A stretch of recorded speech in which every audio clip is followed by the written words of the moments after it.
bersama-sama berdoa mulai. Doa selesai. Ya, alhamdulillah. Gimana nih kabarnya hari ini? Semuanya sehat? Sehat. Hari ini ada yang tidak masuk? Ada. Siapa yang nggak masuk? Mbak Reski. Mbak Reski kenapa? Kurang tahu, Bu. Oh, Jadi belum ada surat yang teman yang lain ada yang tahu nggak nih? Izin. Oh, izin. Oke, baik. Selain Mbak Reski, nggak ada lagi ya? Ada. Oke, hari ini kita akan belajar bersama-sama materi biologi ya. Itu kita akan belajar materi bakteri. Gimana nih? Udah pada siap belum belajar hari ini? sudah. Oke. Nah, pada pembelajaran pada hari ini, Ibu harap setelah kalian belajar, kalian mampu mengetahui apa itu ciri-ciri dari bakteri, kemudian kalian juga mampu mengetahui strukturnya, fungsinya dari tubuh bakteri. Kemudian yang kedua, kalian mampu mengetahui cara reproduksi dari bakteri. Kemudian yang ketiga, kalian mampu mengklasifikasikan kelompok-kelompok dari bakteri. Dan yang keempat, kalian mampu mengidentifikasikan peranan dari bakteri. Seperti itu ya. Ya, selain itu, Ibu juga harap kalian bisa mensyukuri nikmat Allah Subhanahu wa taala dengan adanya keanekaragaman hayati dengan belajar dari bakteri. Seperti itu ya. Terus kalian juga bisa menjaga kesehatan, kemudian menjaga kebersihan agar tidak terserang penyakit yang disebabkan oleh bakteri. Oke. Nah, bakteri. Siapa di sini yang udah pernah lihat bakteri? Saya. Yang udah siapa yang angkat cung? Nah, Mbak Yati udah lihat? Udah pernah lihat bakteri? Udah di iklan, Bu. Oh, di iklan. Seperti apa? Bentuknya bulat-bulat koloni gitu. Oh, bulat-bulat koloni. Tadi Mbak Puji juga sudah pernah lihat. Lihatnya di mana Mbak Puji? Di TV. Di mana? Di TV. Oh, di TV. Ya, ada lagi yang pernah lihatnya secara langsung gitu. Nggak di TV, tapi lihatnya secara langsung. Oh, belum. Nah, iya itu. Apa? Makanan yang busuk. Oh iya, di makanan busuk ada.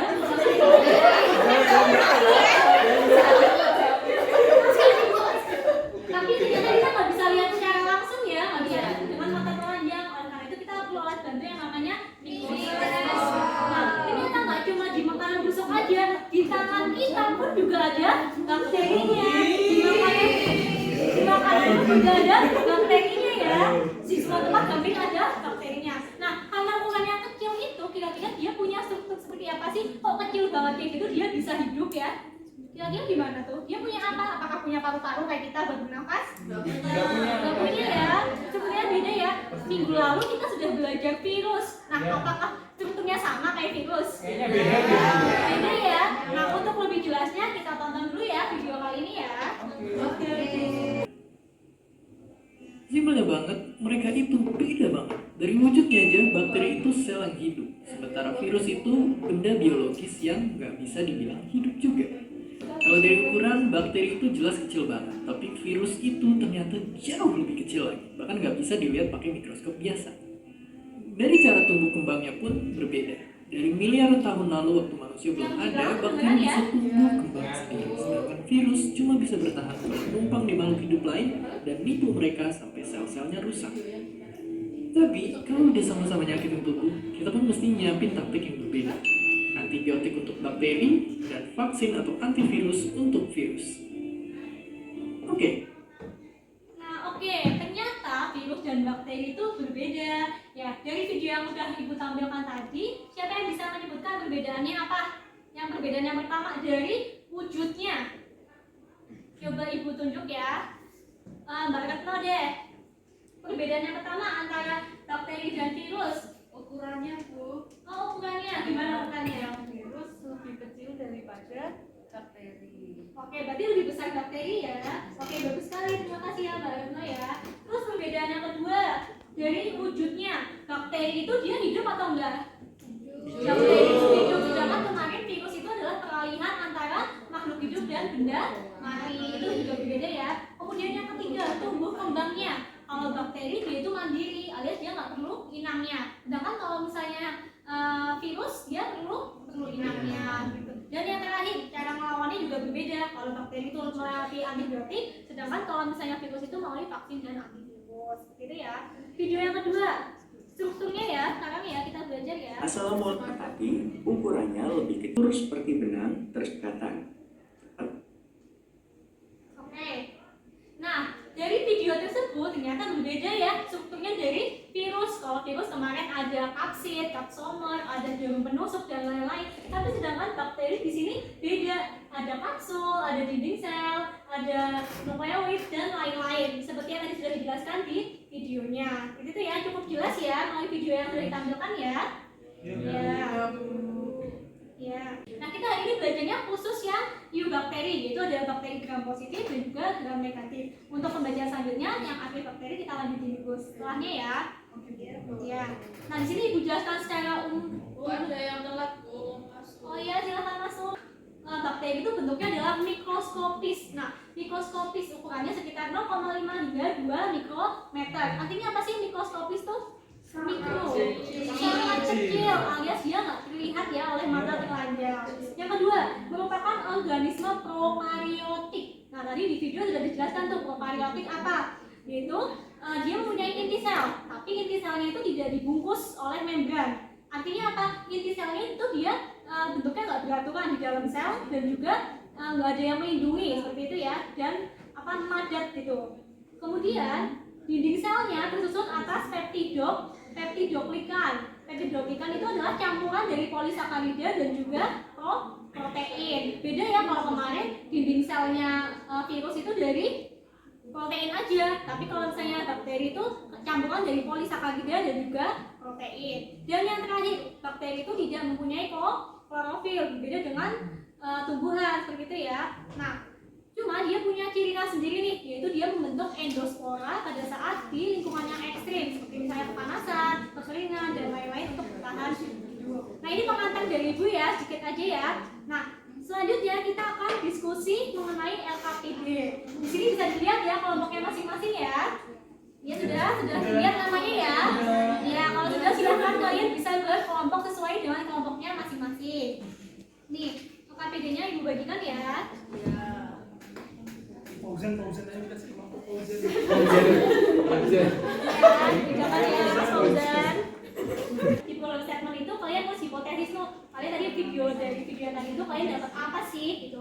Terus yang ketiga, nah setiap kelompoknya nanti bahan diskusinya akan berbeda nih. Kelompok 1 dia akan membahas mengenai struktur fungsi tubuh bakteri. Kelompok 2 akan membahas mengenai reproduksi bakteri. Kelompok 3 akan membahas mengenai bentuk bakteri. Kelompok 4 dan 5 sama ya, ini materinya ya, ada pewarnaan gram. Dan yang terakhir kelompok 6 akan membahas berdiskusi mengenai bakteri berdasarkan kebutuhan oksigen dan cara memperoleh nutrisinya. Nah, setelah diskusi nanti kalian presentasi ya. Ibu beri waktu 20 menit cukup untuk diskusi. Cukup ya. Nah, nanti yang sedang berpresentasi di depan tolong disimak ya. Yang lainnya bisa menulis jawaban temannya yang sedang presentasi. Jadi nanti hasil akhirnya KPD-nya sudah terisi semua bagian kegiatannya. Jadi ya. Paham ya? Ya. Ini nanti ditulis ya kesimpulan kegiatannya. Ada kesulitan nggak nih kelompok 2? Kayaknya Bu yang sulit. Dia sulit. Dia nggak bawa buku.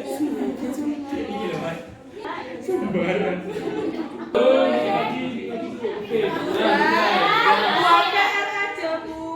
Nggak bisa kan nggak ada dua tuh. Oh iya sudah Bu. Ya saya ya. Ya kelompok 1 ya dari kelompok 1 yang membahas mengenai struktur tubuh bakteri bisa maju ya untuk mempresentasikan. Yang lain menyimak dan juga perhatian.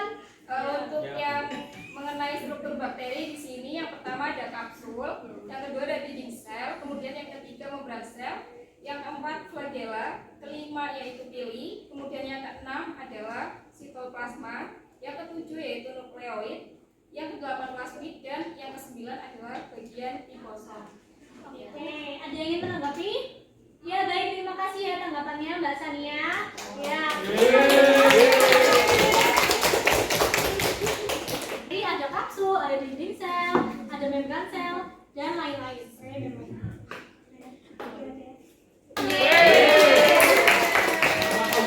Ya, jadi reproduksi bakteri ada dua nih, ada aseksual dan juga seksual. Kalau dari aseksual, A itu tidak. Jadi dia tidak melakukan perkawinan, alias tidak terjadi pertukaran materi genetik secara langsung.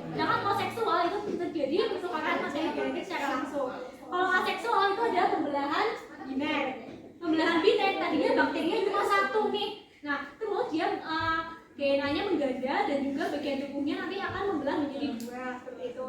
Terus kemudian ada reproduksi bakteri yang secara seksual, ada 3 ya, ada transformasi, transduksi, dan juga konjugasi. Tadi betul ya yang sudah dijelaskan oleh Mbak Uci gitu. Terima kasih ya. Terus kita lanjut.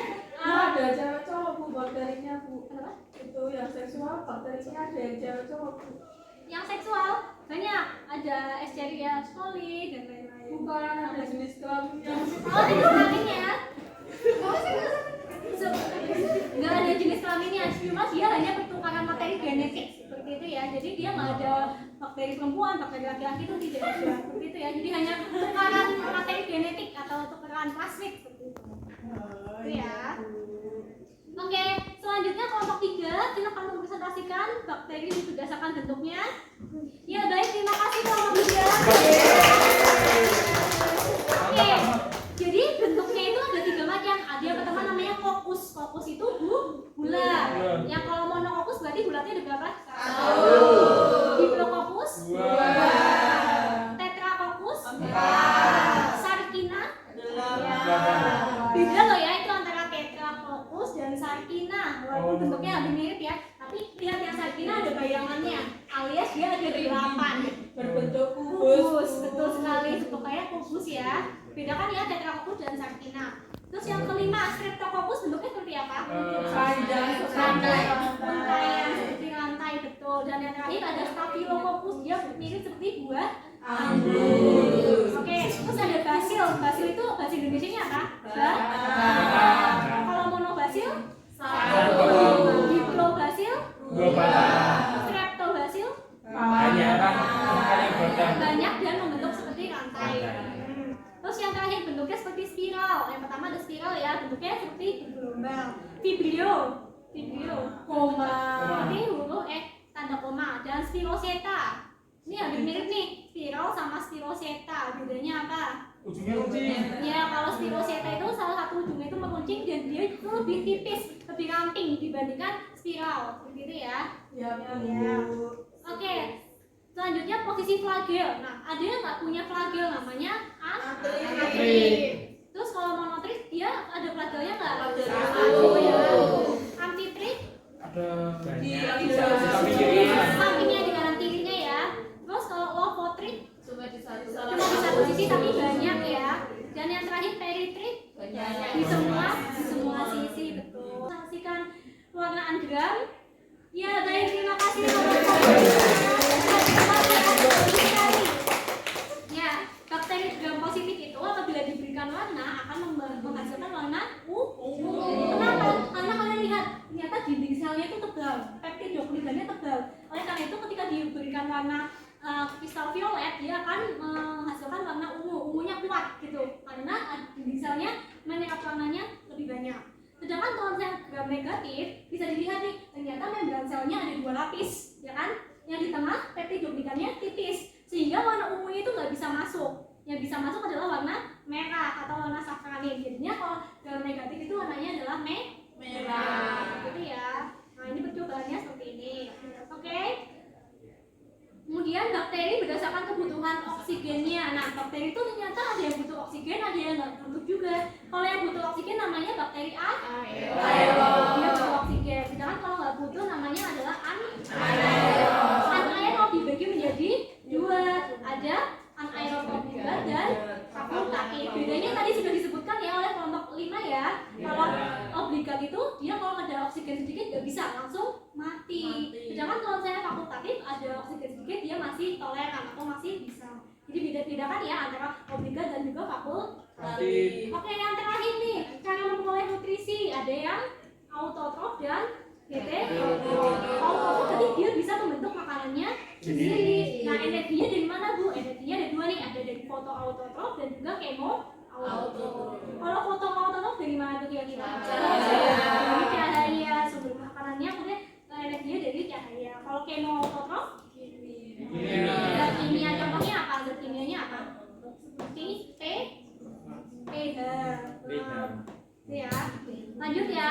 Nah, tadi bisa bikin makanan. Yang pertama adalah bakteri saprofit atau pengurai. Dia biasanya makanin organisme yang sudah mati gitu ya, atau makanan-makanan yang sudah busuk gitu ya, diuraikan. Tapi ada juga bakteri parasit. Nah, ini yang biasanya menyebabkan penyakit seperti itu ya. Kalian luar biasa ya. Oke, kesimpulannya hari ini kita sudah belajar ciri umum bakteri tadi apa saja yo? Ya, Ukurannya gede. iya, terus tersusun dari peptidoglican dan lain-lain. Terus struktur tubuh bakteri tadi ada apa aja? Ada kapsul, ada dinding sel, kemudian ada lagi flagella, ada pili, dan lain-lain, ya betul ya. Kemudian cara reproduksi tadi ada dua, ada aseksual dan seksual. Dan yang terakhir, bakteri dapat diklasifikasikan berdasarkan bentuknya, flagellnya, kemudian bakteri gram positif dan negatif, serta kebutuhan oksigen dan nutrisi. Oke ya, ada yang ingin ditanyakan? Oke, kalau tidak ada yang ditanyakan, semoga pembelajaran hari ini bisa bermanfaat ya. Untuk minggu depan kita akan lanjut ke Archaebacteria dan juga peran bakteri. Dipelajari terlebih dahulu ya. Ibu rasa untuk pertemuan hari ini sudah cukup. Ibu tutup dulu untuk hari ini. Sekian, wabillahi taufiq wal hidayah. Wassalamualaikum warahmatullahi wabarakatuh.